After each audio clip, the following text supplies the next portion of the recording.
Heritage from the Lord, offspring a reward from Him. This suggests children are a precious gift from God to be valued and cared for.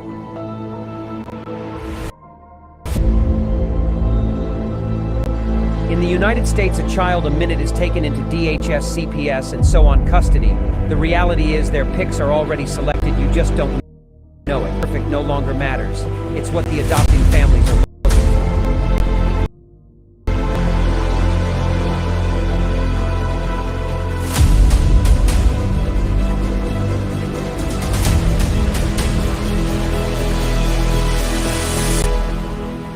Who is it stealing the children, you ask?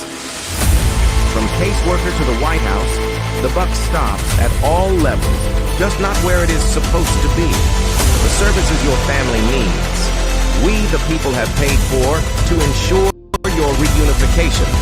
Title IV says, reunify at all costs. United, we stand means nothing to us when it comes to family values.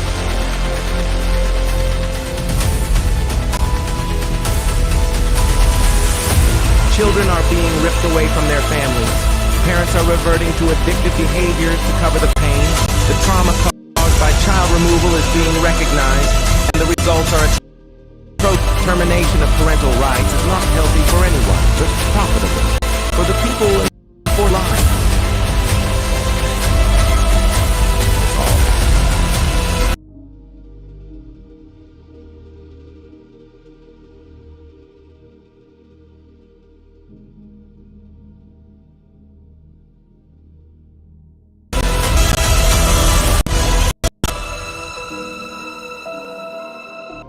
It's time Washington listens to the cries of our children, the wails of their mothers, and the rage growing in the fathers. These are our children. Keep your damn hands off them. We are coming to act on the behalf of the children God gave us to protect, and you kidnapped.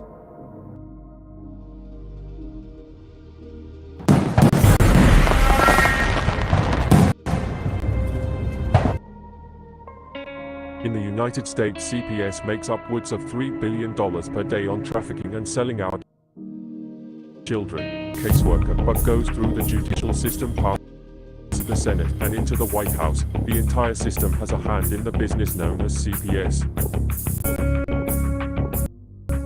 Our children are every minute of a 24-hour day. They are being robbed of their innocence, their trust, their happiness. As parents, we are isolated and betrayed by a government we trust. States are balancing budgets on kids' lives. Only 12% of the kids taken will be reunified. Title IV, funded with fraud.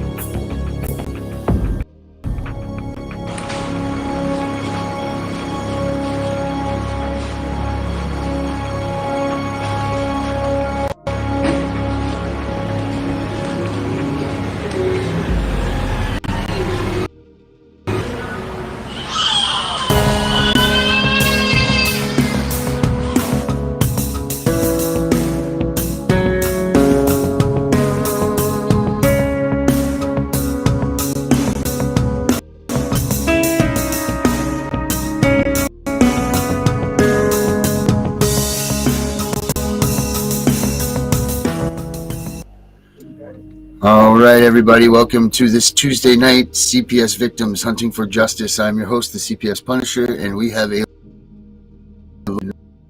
I'm telling you, what's exciting is seeing more and more faces come into this fight. Because, you know, those for us have been here for a while. You know, we've been pounding the same messages over and over, and it seems like we're not getting anywhere. But in reality, we are. And what's even more rejuvenating, faces in here. So I'm just going to let this one rip, guys. We got Charles Lincoln with us tonight, our constitutional law guy. Charles, how are we doing tonight? Let me get you. Excellent. I wanted everybody to know that everybody needs to go see Civil War because we're headed for one. Yeah, you know what? Faster than anybody thinks. Say again? I said faster than anybody thinks, man. The Civil War, we've been on the verge for quite some time. Well, it's just interesting to see Hollywood recognizing that and putting it out on a major release with a major star like Kirsten Dunst. So, yeah. Here's a question: is that where they want us to go? That's the question. I think I don't know. I mean, I think that actually this movie is designed to try to prevent people from arming because it's interesting because it's totally non-ideological. There are the sides are completely fictitious. For example, I can't think of any two states in the Union that are more opposed to each other right now than Texas and California. But in this movie, you have a Texas-California alliance, which is just two big states. And so basically what it does is it focuses on the pain of war, the irrationality of violence. All that stuff is fine, but it doesn't take sides. It doesn't really say anything about right or wrong, except that if we get into a civil war, it's going to be bloody and it's going to be painful, and so I'd say it's basically an anti-war movie, but trying to discourage people from getting into it. But what's interesting is that it's now almost a given. I mean, did you see V for Vendetta close to 20 years ago? 19 years ago with Natalie Portman? Oh, of course. Okay. Of course. Do you remember do you remember what was going on? That was set in England, obviously. Do you remember what was going on in America? Right. Well, there was a civil war in America. Charles, I was back then. I don't. What's going on? Let's see if that's 20 years, 30 years, wasn't it? More V. No, it was for the 400th anniversary of Guy Fawkes Day in England. So it was 2005. Original Guy Fawkes Day was 1605. And no, America was split by a violent, ongoing. The suggestion was something like 20-year civil war, and that was predicted in 2005. And then ever since then, there's more and more suggestion that Hollywood recognizes that basically the glue that formerly held this country together is gone. Nobody believes in nobody believes that there's identity between the American dream and American government anymore. No, about that. The American, my friend, there's no more. Excuse me for a second. I gotta shut. We're all here. That's all. That's important. The American dream. Oh my God. The American dream has been gone for long ago. When the picket fence was left behind, dissipated as soon as 1996 started on the children going to be adopted. That's when we lost our dream because the family at that point was just been families apart. Then there ends the American dream. Hey, I'm going to bring out Melissa with us right now, and I'll bring out Herbert. Brenda with us. Guys, how we doing? We got a great guest that's waiting back there for us right now. I'll make last minute. But Melissa, do you want to give us a little bit of about Chris? Well, I mean, from what I've seen, from what I've watched on his videos and stuff, he advocates for the little person, and I do agree with him that we all need to stand up and fight. and we ain't going to get very far in our little district courts. And I agree with him with taking the fight to a bigger plane. Yeah, that should be all about. Brenda, Chris, have you heard about? Well, yeah, I've been messaging him on Facebook for a while because I don't know, it just because he was in Florida, so I always make sure I connect with anybody that's in Florida, and him, and there's several other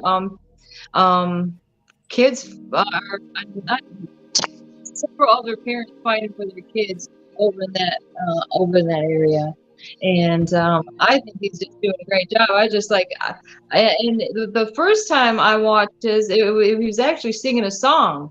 I picked the song and I shared it because I'm like, this guy he's awesome. I don't know what else to say. Right. That's awesome. No, exciting to have, going through it, and then they have enough energy and strength to this fight and actually expose themselves like this. Exposing CPS and what everybody, it's not so much us getting together. What we're talking about that runs rogue, that funds all that, amazing.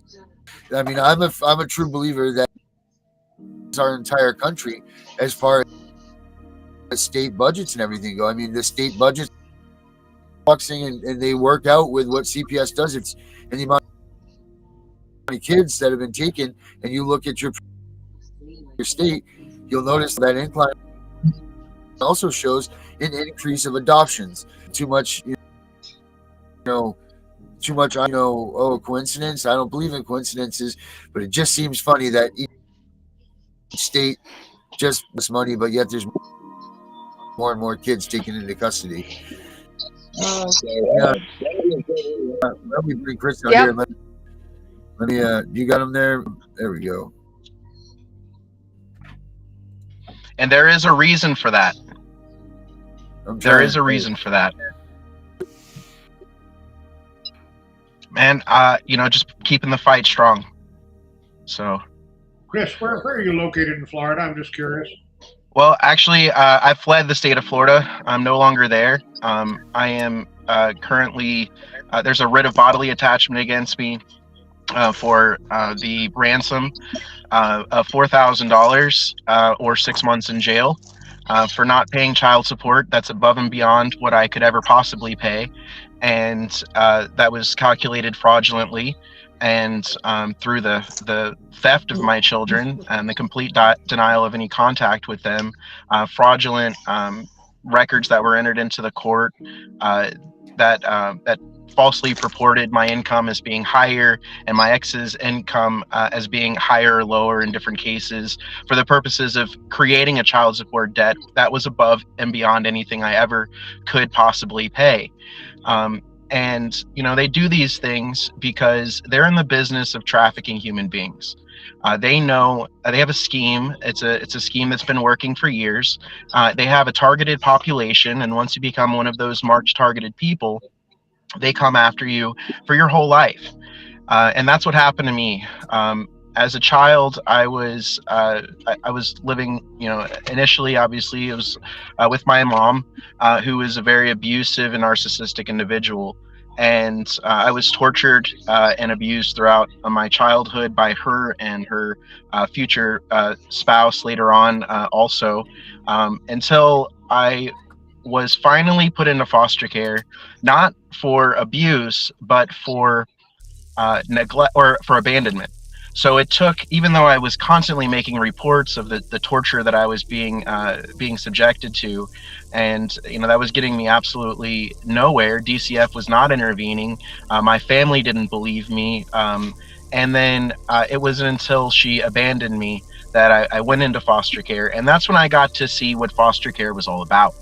And foster care is a place where they extort children. I mean, they exploit children for medical science, sometimes for sex, sometimes for but it's all for federal funding, and they try to Chris. maximize the amount of money that they can get.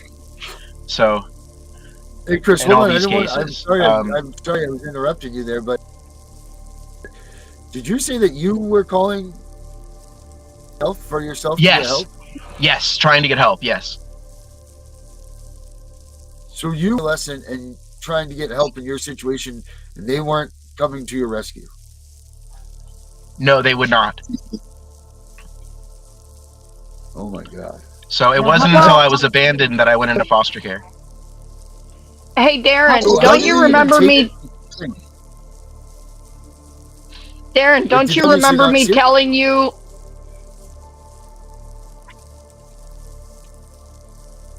Sorry, I couldn't hear you. You were both talking at the same time. How did the state react to you making the complaints? Well, they did their investigations, and they saw bruises on me. They investigated the household, but what would happen? And this was the scheme that my mom had. So I was a Munchausen by proxy. It's now called fictitious disorder imposed on another. But what she was trying to do from a young age was try to tell everyone and create falsified evidence to prove that I was mentally ill, so that she could get a federal check, a Social Security check for me. She was trying to get a check. And so she would, she did all sorts of, terrible things.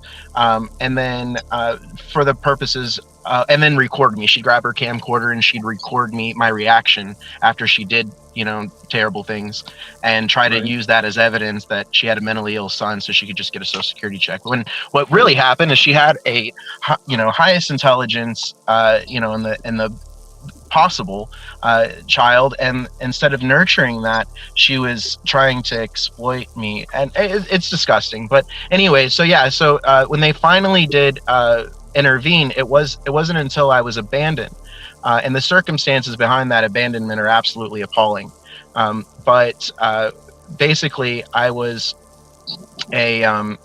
arrested for battery on my stepfather by the police officers, who didn't ask me a single question whatsoever, and just came into my bedroom to find me tied up with zip ties and covered in bruises with my hair falling out. Didn't ask me a word, put me in handcuffs and put me in the back of their car. Was driving me down to the jail, and I was like, look at me, I'm beat up. I've got bruises and from all different colors. I was like, this is, I've got lumps on my head, and this cop tells me, if you were my kid, I'd beat your ass even worse.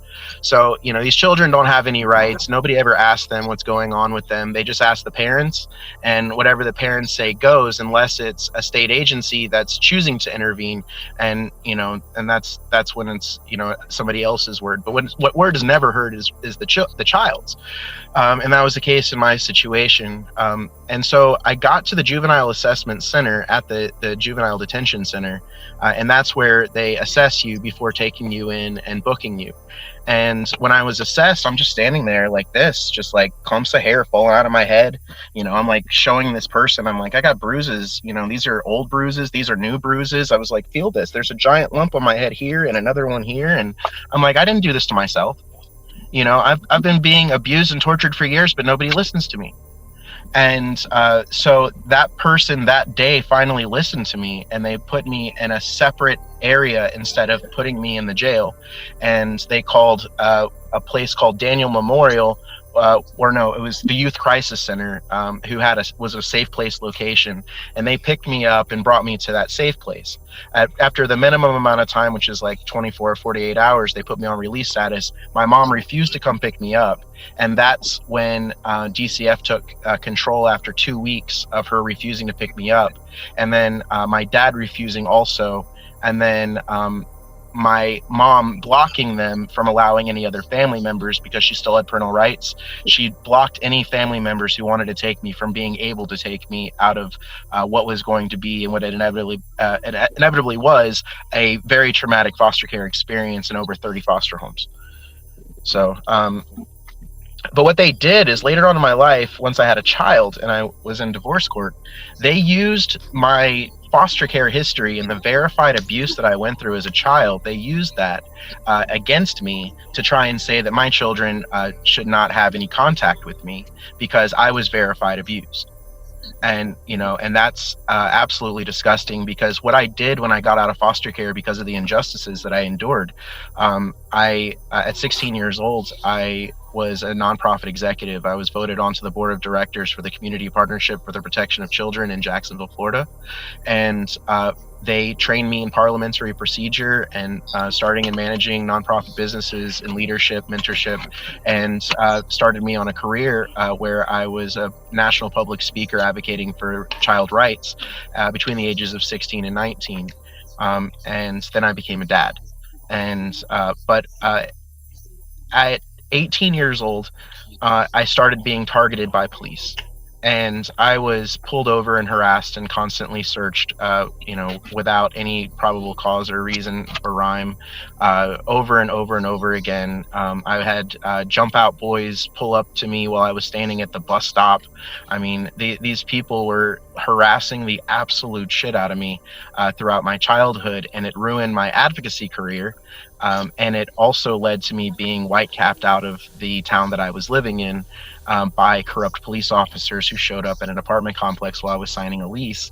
And after I left, I got a call from the office that said that those officers showed them something on their computer that didn't show up in my background check, and now I can't live there and I need to pick up my check, which left me homeless as a teenager and living in my car at a rest stop. And I moved to a new town, and within a couple of weeks, the same thing started happening. I was being constantly harassed. And that ultimately led up to an incident in April of 2019 where I was, the falsified evidence was used to arrest me for child neglect and for resisting arrest without violence and for, child neglect and resisting arrest without violence. They charged me with 4 counts of child neglect, which was absolute bullshit because I've never neglected my children in my entire life. They were very well taken care of. We were at their private school, and these officers kidnapped my son, held him hostage, refused to allow me to check on him, and then threatened me in front of my other children who were all screaming in the car while they were attacking it. They falsified a story that they posted on Facebook, and then the Associated Press picked up the story. The Associated Press it made it to Yahoo Lifestyle, then to the London Metro News, then to Australian Honey, and people were talking shit about me all over the United States of America, calling me a bad man and a bad father, and I have not seen my babies since that day. So I spent 2 years in prison knowing I was an innocent man. Got railroaded, in the courts. Spent 2 years in prison knowing that I was an innocent man, and instead of fighting for myself, I was fighting corrupt family courts for my babies. And the issue that I was having with these courts is that the judge is the family court. The attorney, my ex-wife's attorney, is the family court judge's cousin by marriage, and I believe there's plenty of reason to believe that he was taking bribes, because this woman had literally paraded around in a courtroom in black leather using profanity. Meanwhile, myself and my attorneys are being told shut up or being held in contempt for trying to object or rebut to anything that she says. And it was all slander. So, that said, I obviously, I've been able to see how corrupt this judiciary is from all standards. I've been able to see how corrupt the Department of Children and Families is and how that system works. But then I started unraveling things and trying to dig deeper into it. And I started trying to trace the money down and see who's getting paid and why. And I've been able to find out, one specific agency within the United States government that profits off of all of this. And that agency is Health and Human Services. They get paid off. They're the ones who do the child support and the child support enforcement, and they're the ones who do the foster care. And they have quotas. These states have quotas on how many kids they need to take so that they can meet a certain level and continue to receive the amount of funding that they request. Because what happens is they request a certain amount of money, and then they have to meet the quota so they can meet that request. And that's how this is happening, because they ask for their money in advance and they have to meet that quota. I mean, and these are things that we can find and verify, but this is absolute disgusting truth. So, and then, besides that, a lot of these judges, all right, their retirements, and this isn't in all states and all counties, but in a lot of these places, their judge's retirement is based off of the amount of money they can get off a Title 4D. Yeah. So they have a financial vested interest in denying a parent 50-50 custody or deleting a child's parent from their life, which is, sometimes even easier, because all it takes is some false allegations and absolutely no evidence to delete a parent, because the courts are corrupt. We don't have due process in these courts. They exceed their jurisdiction every time we walk in the door. I've struggled to get exculpatory evidence into the record and proof that these child support amounts are fraudulent, and I've proven that I am a fit parent by doing the one requirement that they asked me to do, which is a parental fitness evaluation. I paid the $1,200 it was for the evaluation, and it came back positive. It said that the doctor recommended unsupervised time. But yet my babies still haven't seen me face to face. They still haven't talked to me, and I did that evaluation over a year ago. So the courts it's disgusting. What they're doing. They're profiting off of the suffering of families, the destruction of families, and really they've been doing this for decades. And you take it the step further, and you can see how the family courts and the criminal courts are connected. The prison system is filled with children who were denied one or both parents in their lives. And if you look at the statistics for the prison, 80% of prisoners came from broken homes. So if they destroy the family, then they can destroy that child for life. And, so it's a whole scheme of slavery. And the slavery has been ongoing, obviously, for a very long time. But when you look at Amendment 13, you see that slavery was never abolished. So slavery is punishment for a crime. And so it all interconnects, because now you can create more punishments for more crimes, because now you have children who don't have any guidance or support that you can exploit. It's just a spiraling cycle of generational destruction on the family unit. It's war waged against us. It's genocide on the family. But it's happening worldwide. It's not just happening in your state. It's not just happening to you. It's happening all over the United States, all over Canada. It's happening in Japan. I talk to parents all over the world who are dealing with this. All over the world. People in Germany, people are fed up. Worldwide, it's disgusting. These courts are just it's individual people. So we can trace it all down to these deprivations of rights under color of law. The Democratic Republican Party has enacted all of these statutes, codes, and ordinances that monetize our rights, our exercise of our rights. They monetize that, which is unconstitutional, but it's what they do, and it's against the law, but it's what they do. Our codes, ordinance, and statutes are not the law, and the Supreme Court has already held that. The law of the land is the Constitution of the United States Code, secondary, and we have, some other federal regulations, but these statutes, codes, and ordinances enacted by cities, counties, and states are not the law. And, any of those that violate a constitutional right is a violation of the law. And it's the people who have written the laws. Those are bar association members. And I learned that when I was doing child rights advocacy, because I worked with a lobbyist and an attorney. And it was the attorney who wrote the law, and it was the lobbyist who tried to push these people to listen to me talk so that I could advocate for these laws to go into effect. But it's the attorneys, it's the bar association who actually writes these laws that are subversive to the Constitution. And these people are law scholars. These are law professionals. So they know they're violating the law when they do it.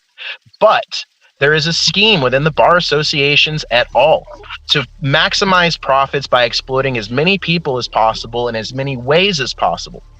And it's not the bar association creates writes the laws. The members of the Democratic Republican Party, and I say that because historically they were the Democratic Republican Party. If you look at the history of either of those parties, you see that they both connect, and they used to be called the Democratic Republican Party.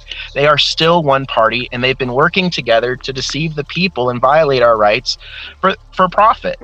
And and really what it's come down to now is, since the gold standard was abolished, and all of our money is based off of debt, it is all slavery.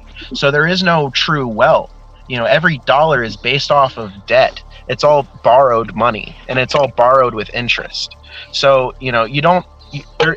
we're not like everything is going to crumble here soon. It has to, because these criminals who have been profiting off of this deprivation of rights, and who have been enacting all of these subordinate statutes, and who have been enforcing them, they're all pansies to the corporations.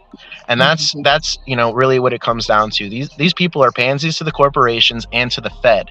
And the Fed is run by the bankers, and all these judges are anymore is just bankers. Lawyers, judges, they're bankers. They're trying to find the most profitable scheme to profit off the situation, and what can we get away with today?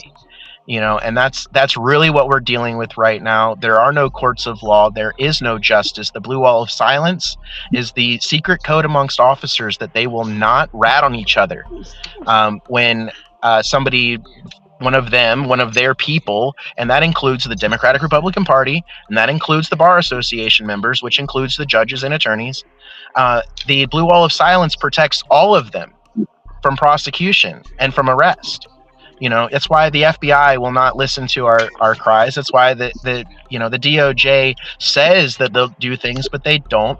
And we are going to the federal courts, and we are getting some remedy in federal courts. I'm seeing that, and at least getting some exposure because of federal courts, which is wonderful. But but we're still dealing with the Bar Association. And the only way that we're ever going to get any justice when the Bar Association is corrupt is to have self-prosecution. And we're going to have self-prosecution, and we're going to have to, and obviously with the law enforcement being the way it is and the blue wall of silence, we have to abolish immunity. It's immunity that's the criminal. Our Constitution says that titles of nobility aren't going to fly here. We don't have titles of nobility here. Every man is equal, and every man is supposed to be punished for their crimes if they commit a crime. There is no immune person. There are no nobles. The king can the king can do no wrong. There is nobody like that in this country based off of our Constitution. But and so we have to battle immunity so that these people who are violating our rights for profit are arrested for their crimes and removed from their positions of power, because that's what we're lacking. We're lacking any enforcement of our rights. There's not a single government agency that enforces the rights of the people. Not one single agency enforces the rights of the people. They are all after us, but none of them are for us. And you see that when you start going to look for help. Even the United Nations has given notice to the United States that there is no remedy for people who are dealing with these situations that we're dealing with. But yet, even though the United Nations has given notice to the United States, do you think anything's changed? Hell no. Of course it hasn't changed, because these people are getting rich off of our suffering. They are buying up the most beautiful big houses and stacking wealth for their children off of the suffering of ours. And that's the truth of it all, and we have to stop it. The only way that we're going to stop it is if we band together and we work together and we fight together, to stop these things. And we can do that without raising a single weapon. We can't. And the only way to do that is to crash the financial system. And if you wanna disrupt them, you have to fuck with their money, because that's all they're about anyway. You have to disrupt the financial system. And so in order for us to be able to do that, we have to go on a massive strike, and we have to spread the awareness of these situations and the injustices. And we have to all go ahead and go on this massive strike where we pull all our cash out and we don't contribute any money to the corporations. If it's a corporation, fuck you. And I don't care who it is. What corporation, no bank touches our funds. And, the money is worthless anyway. So, we go COVID, how COVID was, and everybody is in their houses, and they're all staying home and nobody's going to work. Well, we do the same thing, but instead of being in our houses, We're outside in the streets protesting. We're telling our stories with a megaphone in our neighborhood, or out in a public square, or at a courthouse, or at a police station, or at the bar association membership, or at a Capitol building, any public place. And we don't even have to have large groups to do it. But if we're doing it like everywhere, and hitting them with more and more people, and drawing more and more awareness, and everybody live streaming what they're doing, and so we can gain more and more popularity in the movement. And if we spread this properly and get enough people on board who are out protesting instead of being working and slaving so they can pay these outrageous taxes for the fact that they've been denied their children, and contributing to a system that is literally enslaving them and stealing babies and hurting them for profit, step out of the system and fucking fight back. Hold up. We've all been doing things, and we're all telling our stories. This has been going on for years. And the problem lies, and I appreciate your opinion on everything. The problem lies in that don't know about this stuff. That's where it lies. Like, you get the mom and dad that are going into the hospital that don't even know about CPS. That all of a sudden they're getting into the hospital. Whoa, what was this thing? You need to educate. Is the key. Yeah, the protests and all of that stuff being allowed and all that. Sure, that's great. And bringing the education to the people who don't believe it's ever going to happen to them. And secondly, bringing it to are thinking that this is just a farce. We're making this up. We're just Yahoo tinfoil hat wearers. That's what we're missing. I think you may be underestimating the amount of people who are going through this. We have a voting regimen that comparison to anything else. Child the minute being taken into custody, and more than that's damn near 100 million votes that have been CPS, the 6 degrees of separation. I'm talking directly, like mom and dad.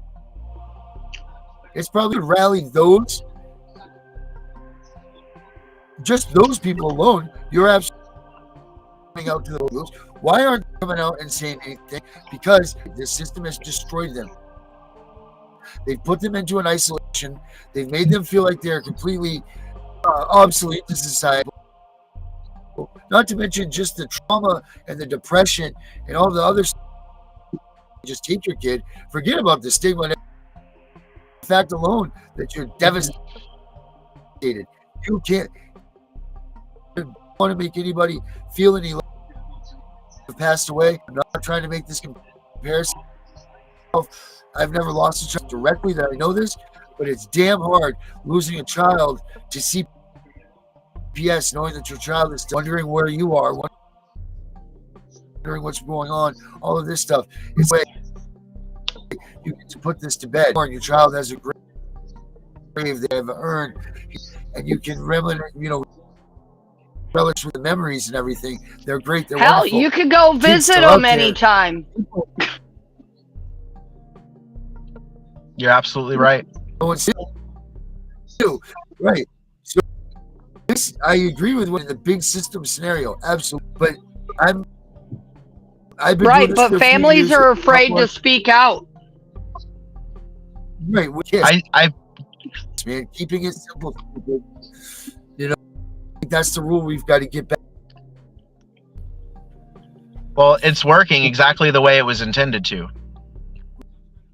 Yeah, badly. They're stealing more and more kids. Yeah, exactly. It's their intention. They're slavers. It's just what they made it. So if you look at the history of slavery, it all ties into slavery. That's what this is. We don't have rights. We're slaves. We're slaves to money, and we're slaves to the will of these people who have immunity. So, right. What it is, we have to abolish slavery. We have to end the slavery. We have to, end if we end slavery, we end it all. So, it's Charles, what's your thinking on this? Where do you go with this, Charles? This loaded topic, but my friend. Well, Christabel has been going on for a while, and there's so many things that we need to talk about. But it's a good thing that I mentioned the movie Civil War at the beginning, because basically none of this can be done through the court or even through the ballot box, most likely. He's talking about, and I have been saying for years, a revolution. Now, there are so many different things that he said that I'd like to elaborate on. He talked about a nationwide strike of non-cooperation in the financial field. I proposed that 15 years ago, when the mortgage when the first wave of mortgage foreclosures was going through. I said everybody should stop paying. Everybody should stop paying. They can't foreclose everybody. They don't have the personnel to foreclose everybody. If everybody would just stop paying these phony notes that they were sold fraudulently, because as he says, they're based on nothing. They're based on the concept of credit. I'm sure that some of you have looked at your dollar bills, and what does it say your dollar bill is? It says it's a note. A note is exactly like what you sign when you sign a credit card or a debit card. It's a promise to pay. And your dollar bills, you're basically promising to pay Peter with Paul. Borrow people, money people. The economic system is a house of cards, but it is the basis for the government. So when you're talking about a strike, a nationwide strike, a strike of the people, you're talking about revolution. And okay, I mean, again, 20 years ago, Greg Abbott, current governor of Texas, labeled me the most dangerous paper terrorist in North America. I have the feeling that Chris is on his way he's probably already on a bunch of lists from what he's saying. That's what we were talking about earlier. He is an enemy of the state, classified for all public purposes as an enemy of the people, even though he's fighting for the people. But as far as awareness goes, most people don't know, and so they will agree with the government that he and I and Brenda and Darren are all enemies of the people. Now, another thing he mentioned that, of course, I'm very personally involved in is he mentioned the bar. I have the absolute highest possible credentials, the most elite background you can have as a lawyer. I have degrees from Harvard and the University of Chicago. There are no better law schools in the United States than those two. I was admitted to the bar in Texas, Florida, and California, and half the federal courts in the United States. And yet I am now disbarred and under an injunction in the state of Texas from filing anything, even pro se, because I tried to take the Texas family court down. Now, I have mentioned this before, but I'm going to mention it again because I'm afraid we have to repeat this. He's talking about the bar. The bar in each state is indeed one of our key enemies. We all disconnected. We have all depended on. Is the NSA stopping us or something? They're trying to. No, just Darren with a technical difficulty. Okay, well, the bar is a technical difficulty of the highest order, because the bar has control of the third branch, the official third branch of government, and it has total control of the third branch of government, and it has effective control of the first and second branches of government. The entire government is, in fact, under the control of the bar, which is a thought control institution. It tells people what they can say as lawyers, what they can't say as lawyers. That's why Greg Abbott thought I was such a dangerous paper terrorist. I kept saying what I believed about the Constitution. And there is one. It's upsetting that we don't have anybody from the Western United States so far on this show. And I'm going to try to bring in. Well, people. I'm in the Western United States now. Well, okay. Are you by any chance near Montana? Some hours away, but I travel. Go to Montana and support Jerry O'Neill for Supreme Court of Montana. Jerry O'Neill is he's a four-term state senator in Montana who is running for the Supreme Court. He has never been to law school. He has never been a member of any state bar, and he has dedicated his life to fighting the state bar monopoly system. And he is on the ballot for June 4th in Montana, and everybody needs to support him, because if one outsider who believes in the Constitution, you mentioned gold and silver, he demanded, when he was a member of the state legislature, every term he demanded to be paid in gold and silver because it was the only legal currency. It is. Only thing the states are authorized to pay debts in. So if they actually owe a debt to their legislators, they should pay it in gold and silver. I think Jerry O'Neill is probably the only person who has ever made that demand in our lifetime.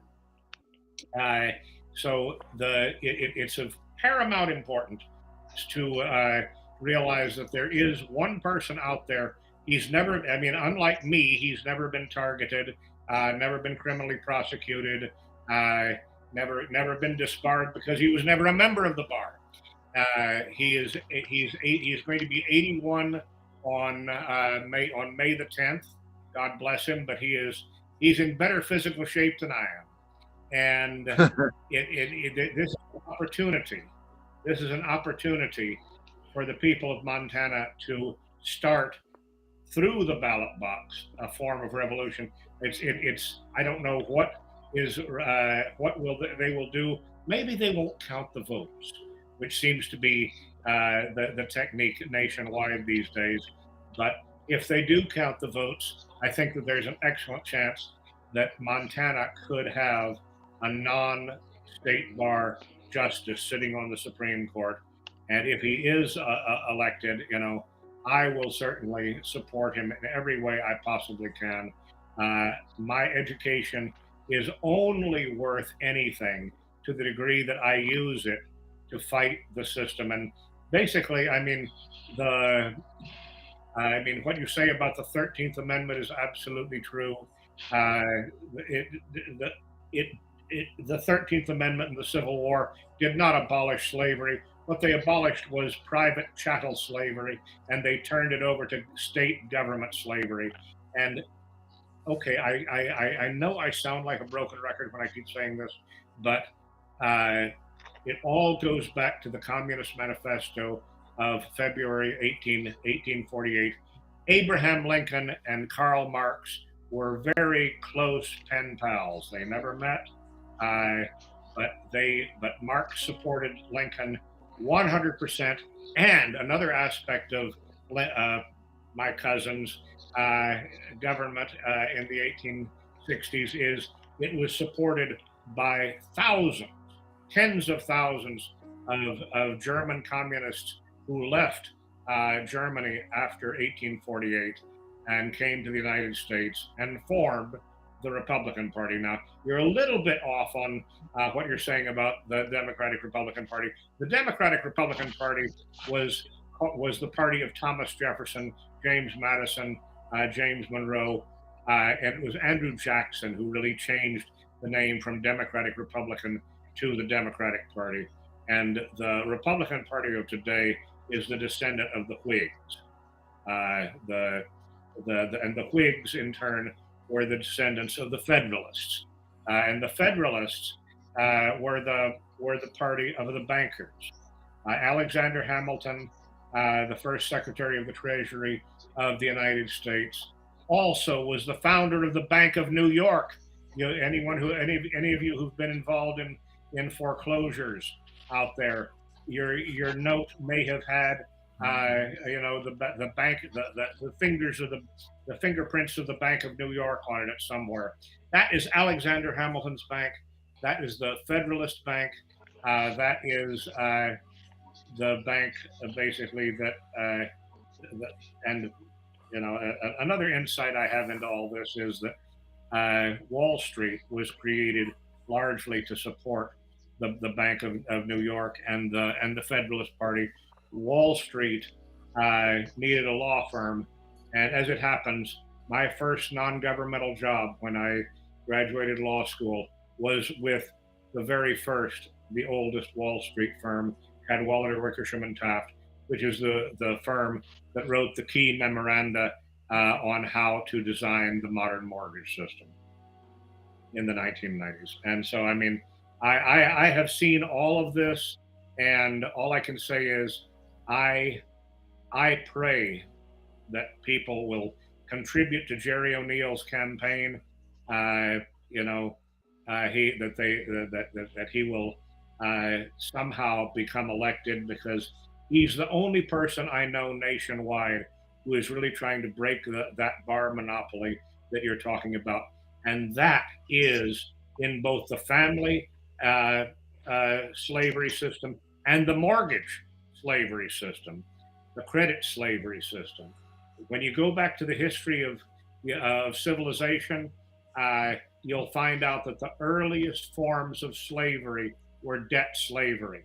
That was how people in ancient Iraq and Syria, Mesopotamia, how the most common form of slavery was through credit, through debt.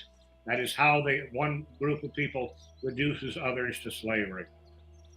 Anyhow, you had your I'm living it. and there's a lot we've got to talk about, obviously. And I'm glad you're out west. Might be running over a little bit tonight. And some pens and papers. I think we might be going a couple minutes over tonight, no doubt. You want to add to this? Well, continue with ripping the way we're ripping it.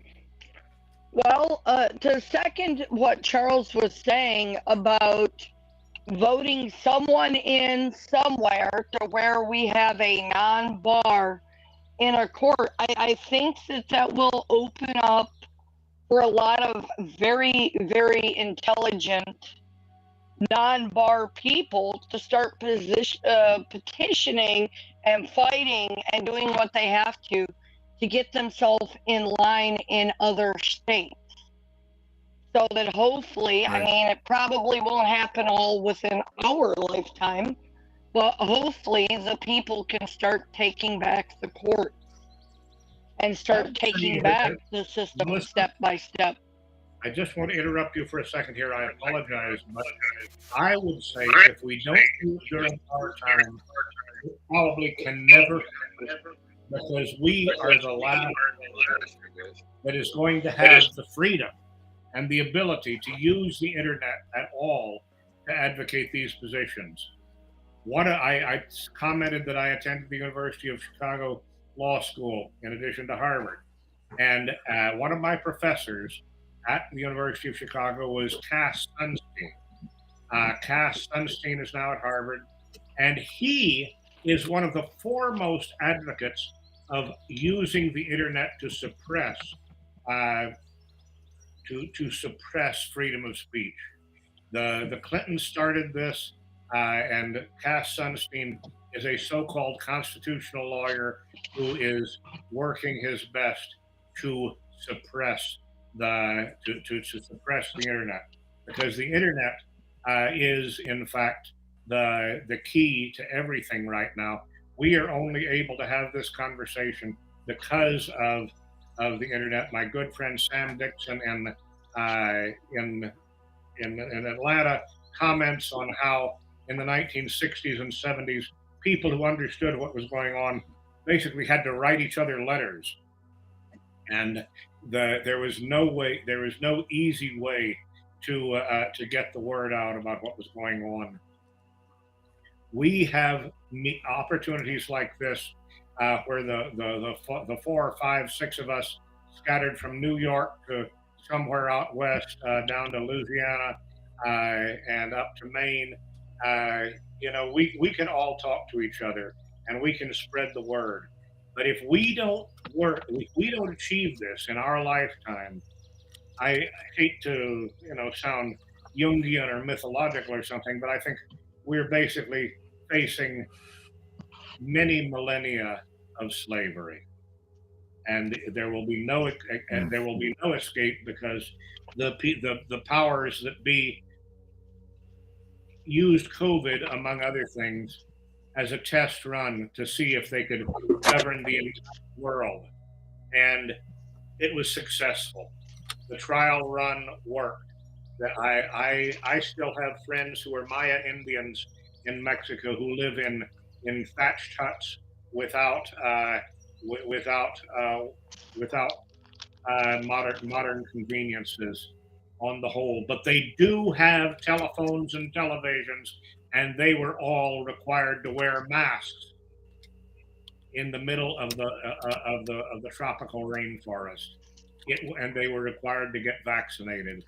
And when you look at the fact that even relatively primitive people were coerced into this world government system, that is very indicative of how close we are to world government. That reminds me of another thing I'd comment. I don't know how many of you know who Gina Crenshaw was.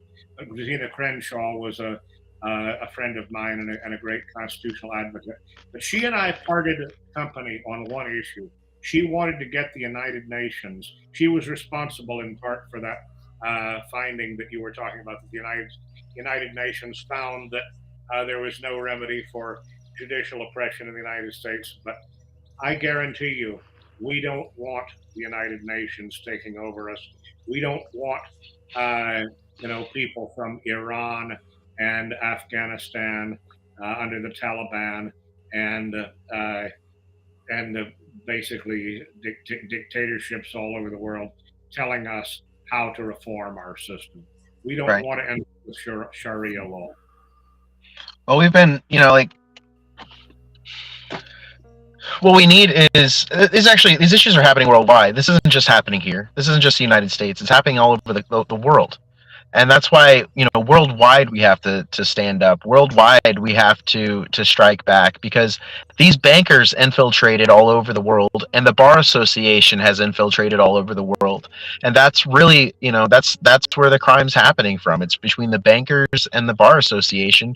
They're working together because they're all getting rich. And the medical industry, they're on it, they're on it too. It's not just the states. These are people profiting off of the suffering of people worldwide. And, our money system, they stole all of our money. They stole all the gold back in 1933.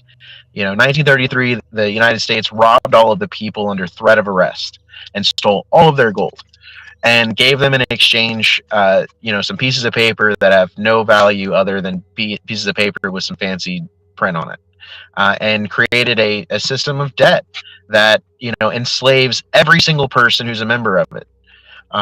Unless you have enough of those dollars to buy your freedom, but it's crazy how these people who have all these dollars just sit on all these dollars and don't do anything with these dollars, and yet there's other people who have no dollars and they're suffering and dying. And so obviously this system of inequity needs to be changed, abolished. Obviously, when children and adults are killing themselves on a daily basis because they've been separated from each other, without any cause or reason. A lot of the times these kids don't even know. They have no idea the reasons why they were taken. Like, I've met so many kids being in foster care who had no idea why they were in foster care. And they get groomed into not wanting to go back to their parents.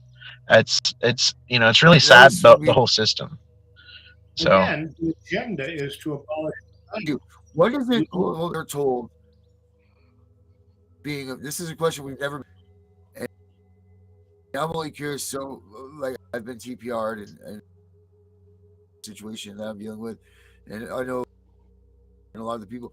What is it to you as a foster child from the people pushing you away from your parents? What is it that the parents go where situation we just vanished from life all of a sudden? She's 3 years old. What is it that they're telling these people? I wish I could answer that question. In my case, it was the opposite. I really did not need to be there. Mind you, foster care was no better than the situation I was in before, but at least I don't know. In foster care, I would find some times where I didn't feel like my life was in jeopardy, whereas it was the opposite at home. But you know, I know that I've met many children who had no idea why they were in foster care and what it is that happened. But what they do is they drug these kids into submission and put them in a whirlwind swirl of not being able to comprehend the things that are happening around them. And that's a big part of it right there. The medical abuse. They're forcefully drugging these kids so that they can delete these memories of their childhood, and so that they can and get them to submit and to the things that they're dealing with, the things that they're being subjected to, the abuse that they're enduring. They couldn't put me on enough medication. I was on like 12 pills by the time I finally got off, and it wasn't until I was 15 that I finally had a foster parent who treated me like a person instead of a paycheck. And he allowed me to come off of the medication that I'd been on since I was 7 years old, 8 years of drugging. And when I got off of the medication, I went through 6 months of withdrawals. But when I went back to a doctor after 6 months, the doctor said, "I'm sorry, there's nothing wrong with you." So 8 years of my childhood drugged, and the end of it was, "I'm sorry, there's nothing wrong with you." But the state was making shitloads of money off of the Social Security checks for me, because they had a child who they deemed disabled and that they were drugging for mental illness.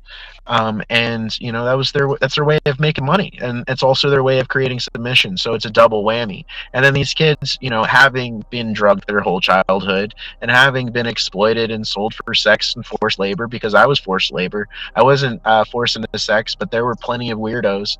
There's one of my foster parents ended up being caught having a camera in the bathroom, and I distinctly remember a conversation where he had told me that if I was going to masturbate, to do it in the bathroom. So these sort of things are happening. I was in a home where there was a 21-year-old that was in care who was disabled, and he was low functioning, and this foster parent, this is a kid who wore a helmet. So this foster parent, when he would come off of his bus for his daily whatever it was outside of the house, when he would get there, she would take him and strap him to a wooden chair in his room with the lights out, and she'd use leather belts to tie him to this chair. And when he would scream and cry because he's tied to a chair and scared and doesn't know what the fuck's going on, she'd come in there and beat him on his helmet. Now, I reported her ass and got that home shut down, just like I did with a lot of homes when I got out of foster care. I saw so many things, so many abuses, and things happening. There was one foster parent that I had who was friends with the foster home inspector. And so when the inspector would come over, she would go as far as the couple of feet to the couch and sit down, and the two ladies would have a cup of tea, and then she would turn around and walk her ass right out the front door without checking anything. In this particular home, it was the worst roach infestation I've ever seen in a house. And there were holes that were 3 feet around, like in the house. And they had bunk beds stacked so close to each other. There's literally there's no standing room for more than one person, because these rooms are slap full of bunk beds, stacking kids on top of each other. So this lady can buy that, pay off that Cadillac she had in her driveway faster, and pay off her mortgage, and have something to retire on cushy. And, meanwhile, kids there's locks on the refrigerators, locks on the cabinets. You're starving to death, and nobody wants to provide you anything. So as a child, I went out to a local shopping plaza, and I was out there pushing shopping carts for every business for a week after putting in an application at every store, just so that I could try to get a job from someone, so that I could be able to have some food and have clothes, because only clothes I had were the clothes on my back. And this is the kind of treatment that these children are getting when they go into foster care, and they get exploited and hurt, and then they end up being abused and everything in foster care. And then when they come out, they all they know is that. And then, like, the juvenile justice, there's a lot of corruption with the juvenile justice, because they specifically target children who have dealt with CPS and children who are in the foster care system. And I can distinctly recall, being in foster care, and the guys who worked at the group home also worked at the juvenile jail. And so these guys would literally recruit children out of the group home to go to the juvenile jail. Like, I don't, was he getting kickbacks? But he did that to me. And he thought it was funny to be able to see you on both sides of the fence. And it's disgusting, man. Like, the things that I saw, like, nobody should see, and the things that I've experienced and seen, no one should ever have to deal with. And that's why when I got out of foster care, I started fighting back. But they came at me with such an offensive that it completely stopped me in my tracks of everything I was trying to accomplish. And then I became a dad and started focusing on my babies. But when they started focusing on attacking my babies, I started looking for, how is this all connected? You start putting the pieces of the puzzle together, you start going down the rabbit holes, and you start finding the facts that these people are profiting off of our enslavement. And they've been doing it for hundreds, if not thousands of years. These are the same families over and over again who are in control. And when you have people who have money who are in control, they're going to be looking out for the interests of people with money who are in control, because that's what they are. They're looking out for their own people. So when we have a Congress that's completely made up of rich people, and people who weren't even rich before going into Congress are now rich, they're looking out for the interests of the rich. They're obviously not going to be looking out for the interests of the common folk. Like, I don't know what it's going to take to get everyone to wake up, but you're absolutely right. We have to spread this awareness of the truth, and get as many of these videos of real tangible information out there. But we're going to have to push an advertising campaign, and that's going to take some dough. And you're absolutely right on the fact, the government right now is trying to suppress all of our social media. They've been fighting for legislation in order to stop our ability to have free speech through our online, sources. And they're trying to keep people like me quiet. They want me silenced. They're fining me in public squares for getting awareness spread. They're shutting down my social media accounts, and they're keeping me from being able to spread the message as much as I would like to be able to, and as much as other dumbed down messages get spread. Like, there are some real serious dumb messages that go absolutely apeshit viral. But when you start bringing some reality in there, there's some sort of algorithm to try and suppress that reality and honesty about the truth in our enslavement. They don't want that to spread.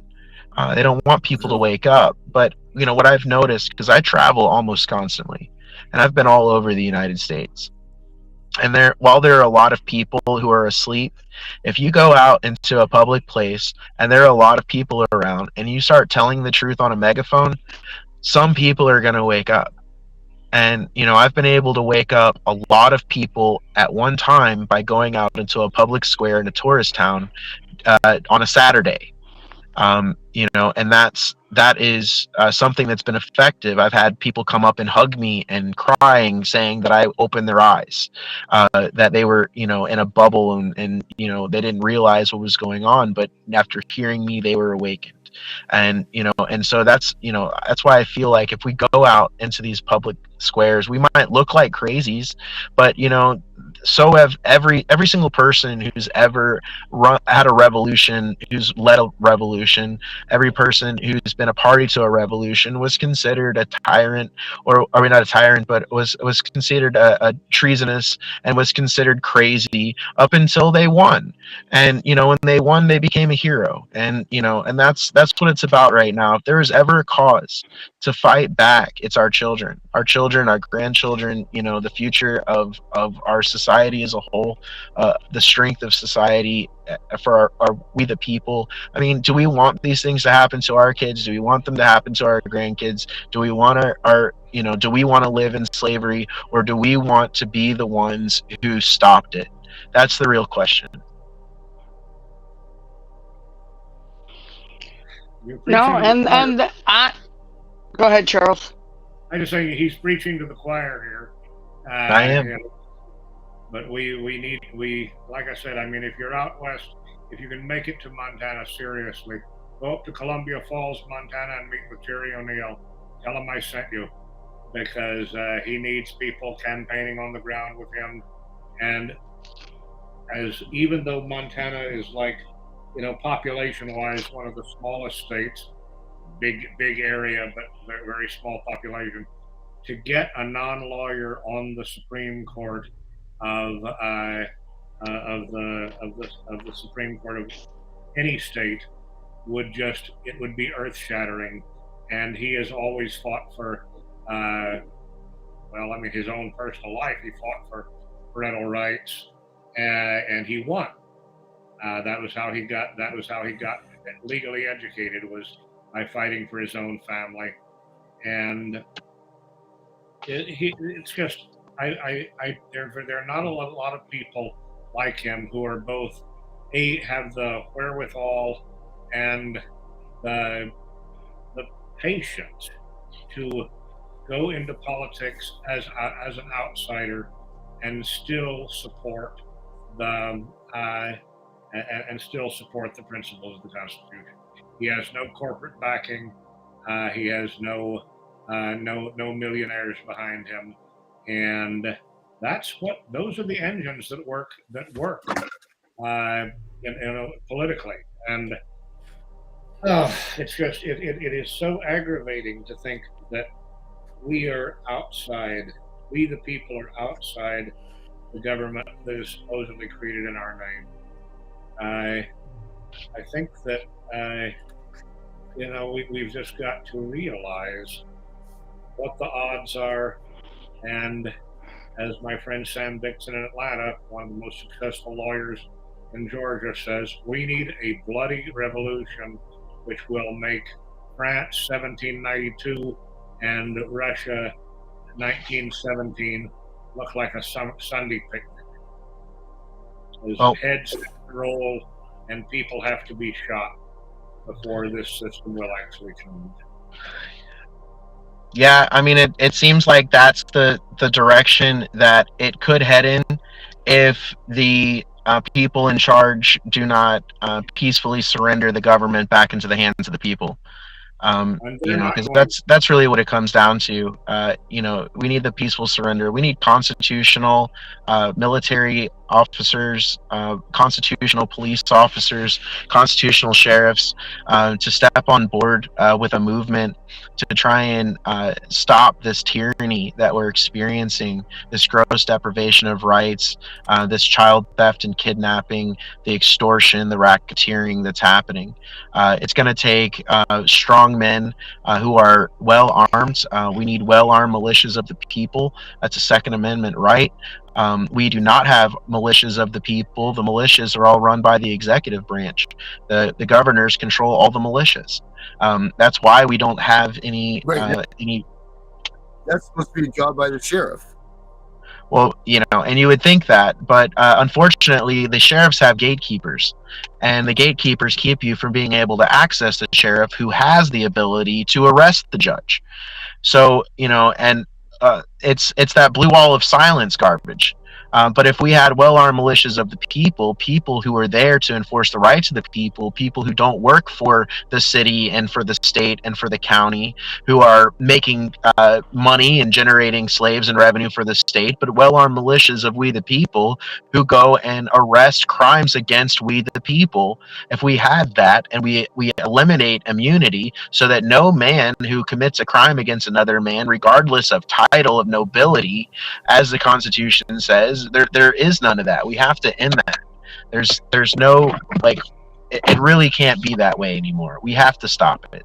Like, we can't take immunity anymore. Now you reminded me of something I forgot to mention. I still don't know how to access the public chat here, but you know, if Chris, if you will either through Brenda or Melissa get me your email, I will send you the brief, the long declaration. It wasn't really a brief, but that I wrote in support of Jerry O'Neill's candidacy in Montana about the title of nobility and how the bar has become the modern nobility and how it's part of a very ancient pattern of oppression that has existed throughout time. But anyhow, I couldn't agree more. I'd like to send you Hey, that. So see, Please do. I'll My email address is send you over his email right now. yeah. And anybody who wants to send me an email, it's your unlawful acts hurt my babies at Gmail. And you know, I've got a protest nationwide. You know, I'm trying to get a nationwide strike and protest movement going, set for June 1st. You know, pull all your money out of the bank, file federal lawsuits, clog up the courts with our complaints, and stop going to work and stop contributing to any corporations, any banks, and just go out in the streets and protest starting, you know, June 1st and on until, you know, we have some successful change. Because if we're out there in the streets protesting and we go ahead and pull our money out and we start live streaming all of this, we can start building a movement that's big enough. You know, obviously we're going to have to keep putting out good information. And when I go out into the streets, I just speak the truth into a megaphone. So, you know, and you can just do that too. And you know, you go out there and, you know, whether you can make it to DC or not, you can be as far as your front porch and you can be, you know, or you can go all the way to DC, you know, but the more people do this, the more people are out there shouting in the streets, the more people who are going to want to go out there and shout in the streets, because we don't realize how many people there are who are dealing with this and who have gone through this and who are just being quiet and, you know, have just removed themselves from social media and aren't on, you know, Facebook and you know, how much of this our information that we try to put out is actually getting to the people who need it, who don't realize, you know, what's going on and who may have already given up. And, you know, but if we go out there and we start building the presence and start, you know, getting our voices heard out there in the streets, you know, we can garnish more and more support.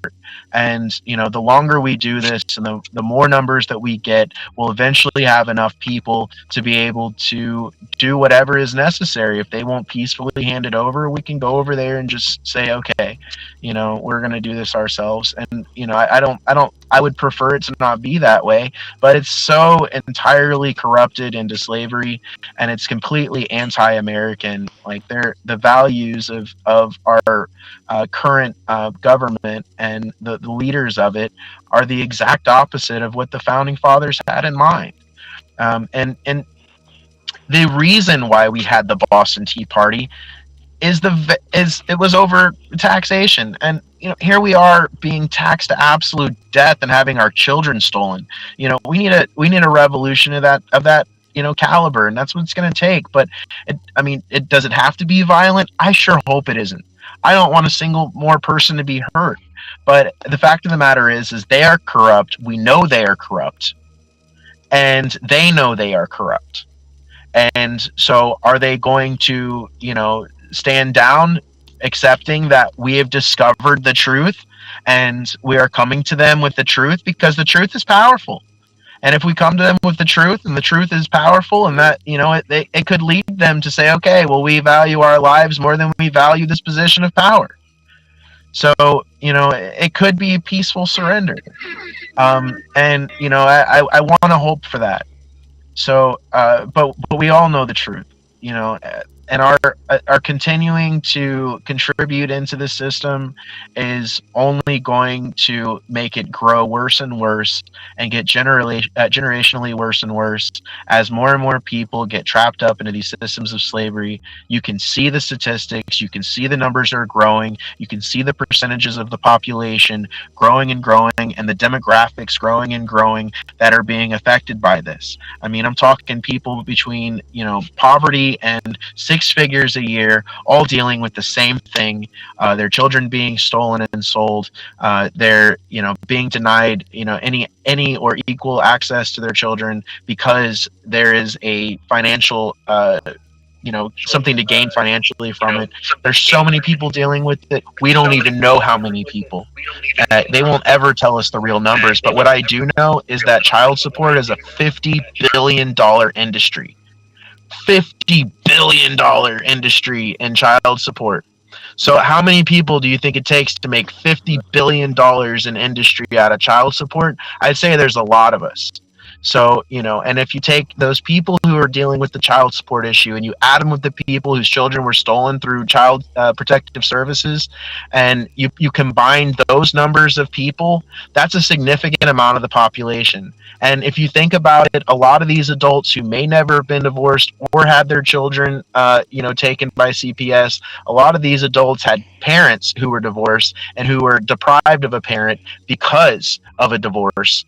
And they later recognized that they were done an injustice. And these are things like everybody was a child, everybody becomes an adult if you live long enough. And these are things that we can all relate to. There are injustices that infect us all. But if you want to take it to that next level and say something that affects us all, just throw the word taxes in there. We're going to abolish taxes because taxes are completely the opposite of what we're supposed to be doing. And the money is all based off of debt anyway. So why are we paying 60% in taxes and letting our children be stolen? That's a whole another episode. Guys, Yeah. Sorry, we could keep on with this one. I'm sure of that. But Charles, any last? No, I think we've covered a lot, and all I can say is I'll stop on saying support Jerry O'Neill for Supreme Court of Montana. All right, you got any words? No, I think anything that could be said was said. On these topics. Yep. Let's see, Chris, right, buddy. I just hope to be able to keep talking to you guys and keep spreading the good word that we the people can fight back. We have to work together. We have to be strong, but we can fight these injustices for our children's lives. The strike starts on June 1st. I encourage everyone worldwide to join in to try and stop these injustices to children throughout our entire world. Is absolutely disgusting what these people are doing, and hopefully these efforts, along with all the efforts of everyone else, because we're all doing our own parts to be able to try and stop this. I just wish that for all of us, that all of our efforts and all the things that we're doing, that it's enough that we can stop these injustices to children. Oh man, that's awesome. You do. You're great, Herbert. Herbert. Yes, I have a question for Charles. Charles, what's the name of that person up in Montana again? Jerry Bryant O'Neill. Jerry Bryant. You just look, Jerry Bryant O'Neill, Columbia Falls, Montana. And he's one of my heroes, my biggest heroes, and he is a great American patriot. I just can't and I'll try to get him on this show. I don't know if I'll succeed or not. But, okay, my other question is, where can I watch Civil War? Any theater near you. If you live in New York City, there must be a thousand. No, I'm in Arizona. He's in Arizona. Oh, I thought. Oh well, any no, I theater. retired. I retired from New York. It's in general release now. It's in general release now. So just look up Civil War with Kirsten Dunst, and it's being reviewed everywhere. It's being talked about. I snuck away and saw it. I usually see things on opening night, but basically because of this show, I didn't get to see it until today. Okay. The other question I have is it to the gentleman that was speaking. What is this constitutes what they call the deep state? I'll answer that obviously. No, the young man that was talking. I'm asking him, does this constitute what they call the deep state?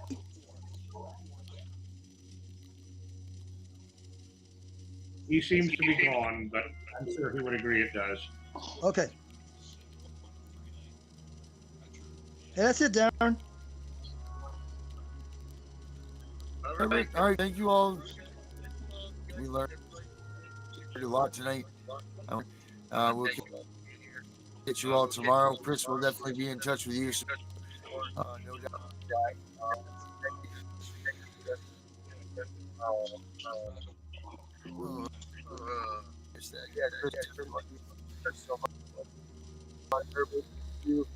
Chris.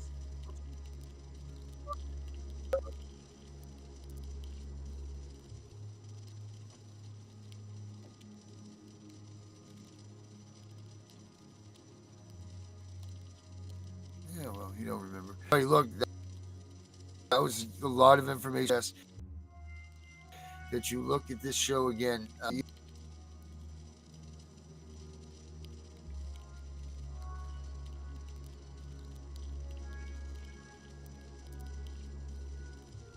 That we all need to pay attention to. This is all need to get to important thing. If I can't and preach more than anything, it's how important it is for all of us to come together as a group and show them in solidarity us together, because there's way more of us than there is them. I'm the CPS Punisher. I'm out of here. Like and subscribe, please. Pass this along to your friends. Share. Do everything that we can. Like and subscribe. Have a good night, guys.